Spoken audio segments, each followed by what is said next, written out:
மாவட்டம் அம்பை மேற்கு தொடர்ச்சி மலையில் உள்ள பிரதான அருவிகளான அகஸ்தியர் அருவி மற்றும் மணிமுத்தாறு அருவியில் தற்போது பெய்த மழையின் காரணமாக நீர்வரத்து அதிகரித்துள்ளது. இதனால் பொதுமக்களின் பாதுகாப்பை கருத்தில் கொண்டு அருவிகளில் குளிப்பதற்கு வனத்துறையினர் தடை விதித்துள்ளனர்.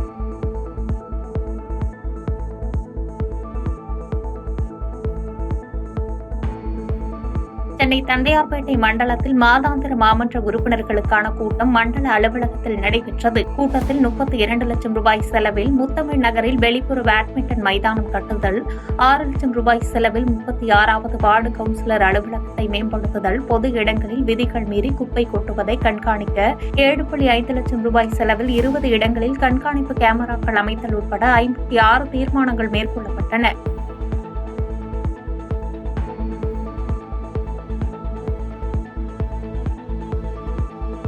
திருப்பத்தூரில் முதலமைச்சர் மு.க.ஸ்டாலின் பிறந்தநாளையொட்டி திமுக விளையாட்டு மேம்பாட்டு அணி சார்பில் திருப்பத்தூர் பேருந்து நிலையம் அருகே பொதுக்கூட்டம் நடைபெற்றது. இதில் சிறப்பு அழைப்பாளராக மாவட்ட செயலாளரும் ஜோலார்பேட்டை சட்டமன்ற உறுப்பினருமான தேவராஜ் கலந்து கொண்டு திமுக அரசு கொண்டு வந்த திட்டங்கள் குறித்தும் திருப்பத்தூர் மாவட்டத்தில் நடக்கும் வளர்ச்சிப் பணிகள் குறித்தும் எடுத்துரைத்தார்.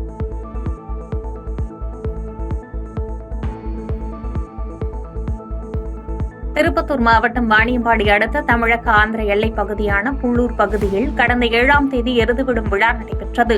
இந்த எருதுவிடும் விழாவை காண வந்த சீமுகம்பட்டு கிராமத்தைச் சேர்ந்த 8ஆம் வகுப்பு மாணவன் சதீஷ் எதிர்பாராத விதமாக போட்டியில் பங்கேற்று ஓடிய காளையின் கயிற்றில் சிக்கி கீழே விழுந்து படுகாயமடைந்து அரசு மருத்துவமனையில் சிகிச்சை பெற்று வந்தார். இந்நிலையில் இன்று அவர் சிகிச்சை பலனின்றி பரிதாபமாக உயிரிழந்தார். இதுகுறித்து திம்மாப்பேட்டை போலீசார் வழக்கு பதிவு செய்து விசாரணை மேற்கொண்டு வருகின்றனர்.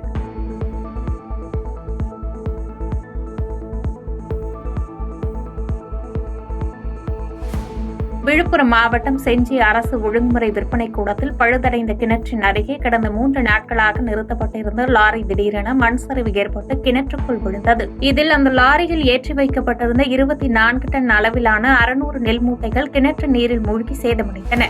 மேலும் நீரில் மூழ்கி சேதமடைந்த நெல் மூட்டைகளின் மதிப்பு சுமார் 7.5 லட்சம் இருக்கும் என கூறப்படுகிறது.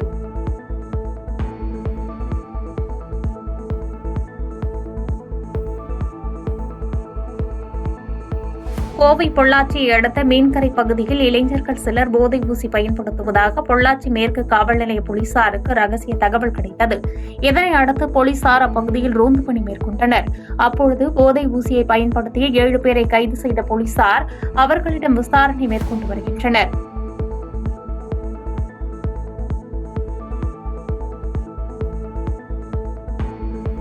நீலகிரி மாவட்டம் குன்னூர் மேட்டுப்பாளையம் ரயில் பாதையில் நேற்று கொட்டி தீர்த்த மழையில் காரணமாக பாறை விழுந்ததால் மேட்டுப்பாளையம் குன்னூர் இடையேயான ரயில் சேவை ரத்து செய்யப்பட்டுள்ளது. இதனால் சுற்றுலா பயணிகள் ஏமாற்றமடைந்துள்ளனர்.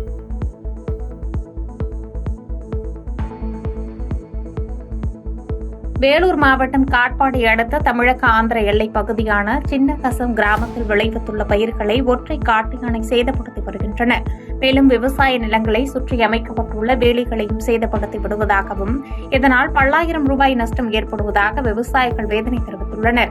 எனவே பயிர்களை சேதப்படுத்தி வரும் காட்டு யானையை வனப்பகுதிக்கு அனுப்புவதற்கான நடவடிக்கையை வனத்துறையினர் மேற்கொள்ள வேண்டும் என கோரிக்கை வைத்துள்ளனர். எங்களுக்கு யானை ரொம்ப தொல்லை கொடுத்துச்சு. இப்போதான் யானை வந்தது. ஆனால் பென்சிங் போட்டான். பென்சிங் ஒரு கம்பை உடச்சிடுச்சு. மற்ற இடம் எட்டி மேய்ஞ்சிட்டு மொத்தம் நாஸ்தி பண்ணிட்டு போயிட்டுருக்குது. இதை பாதுகாப்பு பண்ணுறதுக்கு எங்களுக்கு வனத்துறைக்காரர் பாதுகாப்பு பண்ணி அதை ஓட்டி விட்டால் நல்லாயிருக்கும். ஆனால் எங்களால் நைட்டில் கூட தாங்கிறதுக்கு பயமாக இருக்குது. எங்களால் இருக்க முடியாது இந்த மலை ஓரத்தில். அது எங்களுக்கு ரொம்ப பயமாக இருக்கிறதுனால பாதுகாப்பு கொடுத்தா நல்லாயிருக்கும். வேலூர் மாவட்டம் குடியாத்தம் ஸ்ரீவாரி நகர் பகுதியில் அரசு மதுபான கடை அருகே உள்ள கழிவுநீர் கால்வாயில் ஆண் சடலம் இருப்பதாக அப்பகுதி மக்கள் குடியாத்தம் காவல்துறையினருக்கு தகவல் தெரிவித்தனர். பின்னர் தகவல் அறிந்து வந்த போலீசார் கழிவுநீர் கால்வாயிலிருந்து ஆண் சடலத்தை மீட்டு விசாரணை மேற்கொண்டதில் அவர் குடியாத்தம் பிச்சனூர்பேட்டை பகுதியைச் சேர்ந்த ஆச்சாரி வெளி செய்யும் தண்டவாணி என்பது தெரியவந்தது. இதனைத் தொடர்ந்து அவர் மதுபோதையில் தவறி விழுந்தாரா அல்லது யாராவது கொலை செய்து கழிவுநீர் கால்வாயில் வீசியுள்ளனர்களா என்ற கோணத்தில் போலீசார் விசாரணை நடத்தி வருகின்றனர்.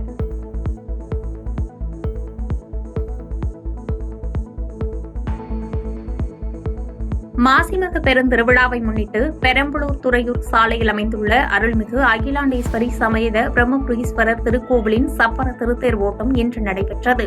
இதில் பெரம்பலூர் மாவட்ட அறங்காவலர் குழு தலைவர் களியபெருமாள், பெரம்பலூர் சட்டமன்ற உறுப்பினர் பிரபாகரன் ஆகியோர் பங்கேற்று திருத்தேரினை விடம்படுத்தி இழுத்து விழாவை துவக்கி வைத்தனர்.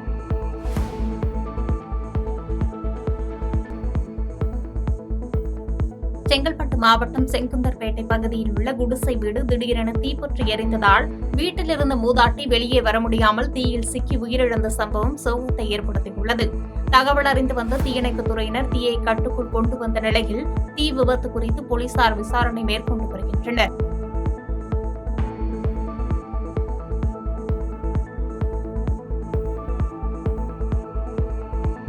மக்களவையில் நடைபெற்ற வேளாண்மை மற்றும் விவசாயிகள் நலன் அமைச்சகத்தின் கேள்வி நேரத்தின் போது பிரதமர் கிசான் சம்மன் நிதி திட்டம் குறித்து நாடாளுமன்ற உறுப்பினர் MS தரணிவேந்தன் கேள்வி எழுப்பினார்.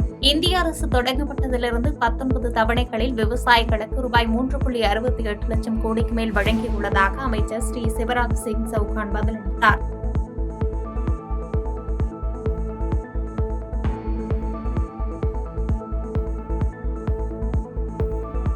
விழுப்புரம் மாவட்டம் அருங்குருக்கை காப்புக்காடு அருகே இருசக்கர வாகனத்தில் 6 லட்சம் ரூபாய் மதிப்பிலான தடை செய்யப்பட்ட போதைப் பொருட்களை கொண்டு சென்ற திரண்குமார் என்பவரை போலீசார் கைது செய்து விசாரணை மேற்கொண்டனர்.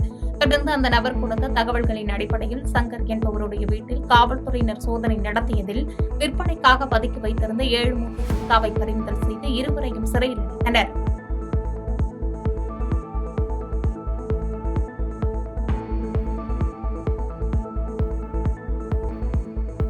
திண்டுக்கல் மாவட்டம் வத்தலக்குண்டு அருகே தேசிய நெடுஞ்சாலை சுங்கச்சாவடி அடித்து நொறுக்கப்பட்ட சம்பவம் பரபரப்பை ஏற்படுத்தியுள்ளது.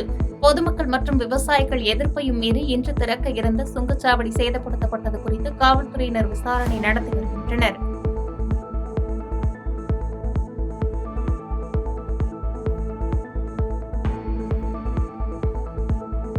பாதகம் செய்பவரை கண்டால் நாம் பயம் கொள்ளலாகாது பாப்பா. மோதி மிதித்துவிடு பாப்பா, அவர் முகத்தில் உமிழ்ந்துவிடு பாப்பா.